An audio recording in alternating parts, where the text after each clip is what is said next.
Hello, please consider subscribing to the channel and please like this video. Welcome to Wilco Whites. Right, okay. What a great 2.5 games we've had. The second half, Man City for fantastic. Chelsea winning, brilliant.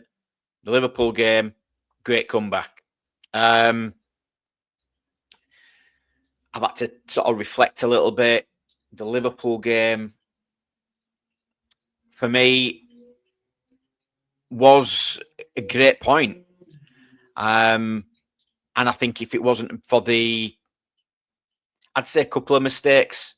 Joe Rodon, it's not like him passing that ball back. And then I think also the Strike passing it to Goodmanson. Goodmanson weak in the tackle there for the second goal for Liverpool.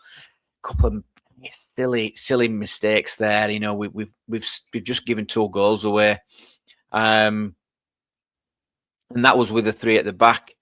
The 3-5-2. But what can Daniel Farke do? If it's mistakes by the players, Daniel Farke can't do anything. So it's not on him. You could question, okay, Tanaka should have started the game. Yes, I'd sort of agree with that. I would have liked to have seen just the same lineup. He did say he would rotate a bit, but it just didn't work quite as well, that midfield. Liverpool had a lot of ball first half. It was a bit of a job first half. Yeah, okay, Liverpool hit the bar, but we kept them at bay. To go in 0-0 at half time, yeah, great. Really, really happy. But like I said, 2 sloppy goals gives Liverpool lead. We've got a battle on our hands. The fact Daniel he changed it and he had to. And we went to 4 at the back. Brought Aronson and Willie Gnonto on, who I thought changed the game. We looked a lot more better. Brought Tanaka on, again, looked a lot better that second half. And it goes to show, Gnonto getting the penalty for Leeds United for DCL slot home. I thought Gnonto and Brendan Aronson linked up really well. And obviously Aronson then feeding it into Stack for Stack's goal. And then Tanaka popping up at the end with a sublime finish to make it 3-3. But I just touch on Brendan Aronson. This is what I'd like from a Brendan Aronson. This is why I think he's more of an impact off the bench.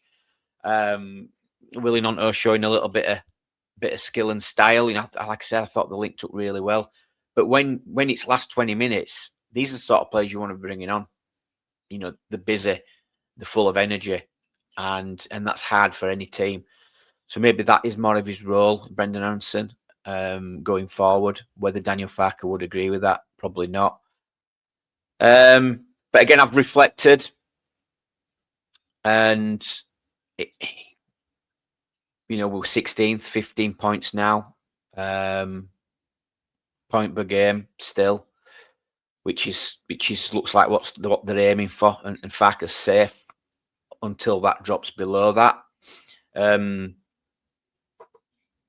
When you do look at it, though, we've still only won 1 game in 6. And I'm not trying to dampen it, but it's facts. And are things going to change for the next 2 games? Brentford and Crystal Palace. Is Daniel Farke going to revert back to type? And it's a funny one with Daniel Farke, and we've seen this throughout his sort of career and at Leeds United anyway. We step it up against the so-called harder teams in the league.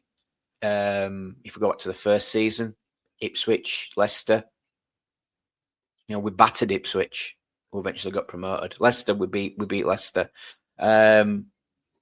Second season, Sheffield United, we upped his game. We beat them. Sunderland, great comeback at Sunderland. And it's the weaker teams that we sort of struggle with. So has he learnt from anything these past 2.5 games? And I think it's going to be very telling against Brentford and against Crystal Palace. Obviously, we have struggled away from home. So Brentford coming up on Sunday. Will he stick with the five at the back, keep us tight, which I'd like to see how the game goes, and then you can change it like we did at Liverpool. I think it's the way forward. I think it is. And if he does go with four at the back and tries to play that style of football that he did previously before the Man City game, then, you know, we're trying to keep hold of the ball, we're trying to build out from the back slowly. It ain't going to work. I understand you have to play differently against different teams, but I just hope he's learned, and I just hope he sticks with what we're doing. If it can work against the top teams, it can work against these so-called lesser teams. Is the squad good enough? Going again off the past 3 games, yes, they are. Has the last 3 games, you know, taken its toll on the players a little bit? I mean, 3 hard games, but we've stepped up. You know, the players have stepped up, and it's not all on Daniel Farke. It's praise for the players. They're the ones that go out and do it. Daniel Farke just sets them up to do the job. He is obviously not going to be sacked anytime soon. If we lose against Brentford and Palace, then the rumours are going to start again. It's going to be a bit of a, right, do we give him January transfer window? I think he does get the January transfer window. And like I said, he deserves it. If we're doing well, he deserves it. This is where the 49ers then need to back him. Again, if it's the point per game they're still after, it looks like we're going to be getting that. Brentford don't really worry me. I'll be honest. I think we can beat them. Palace at home. Palace are doing well. They're good team. But again, at Ellen Road, I think we can get somewhere and we can beat them. But he needs to be backed then, and he needs to be backed in January. And what I'm seeing with this squad is, and what I would like to see is at least 3 players. Will that happen? Are the 49ers going to push the button and actually spend some money? Whether that takes us into, you know, over PSR and that. Do we have to sell? Yeah, I think we do. I think we need to cash in on Joe Perreault. As much as I love Joe Perreault, and I still think he can get goals in the Premier League, he's not getting the look in, is he? He's not getting the minutes. Which is rightly so. DCL and the Metros doing well. But if we get an injury to one of those, then what's next? Maybe we do need someone else, another striker. Ideally for me, I mean, I've heard, you know, talk about a new goalkeeper. That ain't happening. We've got 4 keepers on the books. It ain't happening. We're not getting another goalkeeper. I'm still, you know, not convinced with Perry. You know, second goal for Liverpool. Again, I can blame Stroik and Goodmanson maybe, again, down that left-hand side weak, which could have Perry done a little bit better coming out. It's a tough one with the ball, where the ball got put in. It was sort of in the area where does he come, does he stay? Bit indecisive, and it's that split second. And obviously, Ekatike gets his second goal. So back to transfers. Keeper's not happening. So we're stuck with Perry or you know, or we play Darlow. I would like to see another left back. It's obviously where the weakness is. But I would like a fullback and not a wing back. I'd like a more defensive-minded fullback. It gives us that option. We know how good Goodmanson is going forward.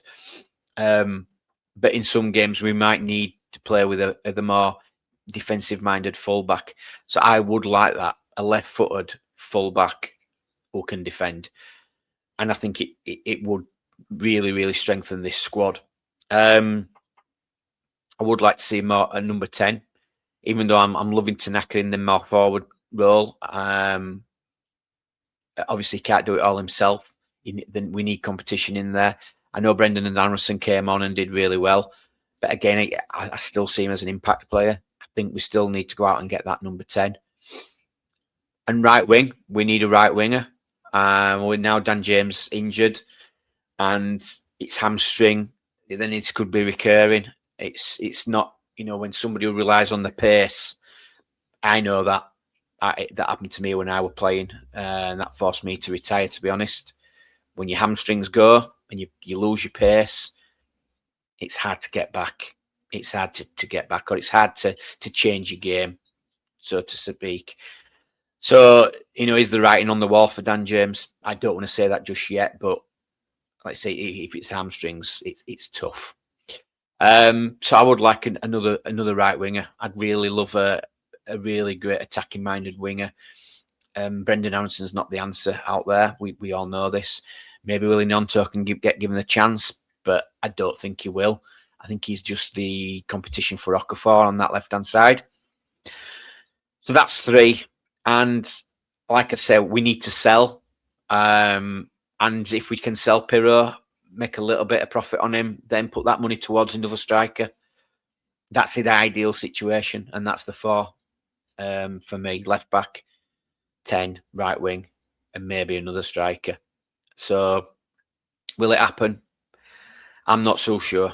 I am not too sure. I hope we've learned from us past experiences, and you know, you need to sort of gamble sometimes, and we need to be gambling.